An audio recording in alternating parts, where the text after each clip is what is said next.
All right, so the question was, is there a way to view the prices of a single option charted out like today's QQQ 300 put? It's actually very simple. So all you got to do is just go to the options chain on the trade tab. And so if we're looking at today's 300 put, we're going to find 300. So obviously it expired today. What we can do here is we're going to right click. We're going to click copy right here.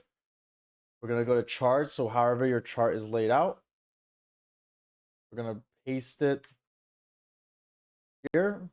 So as you can see, if we're on, let's say, a 15-minute chart today, the high, I mean, the high hit around, what is this wick right here, 205, and obviously the low at 0.01. So you can change it by time frame as well. So, back at June 30th, it was 23.84, so $2,300, and then obviously today hit a low of 0.01. But yeah, very, very simple on how you can chart the actual option.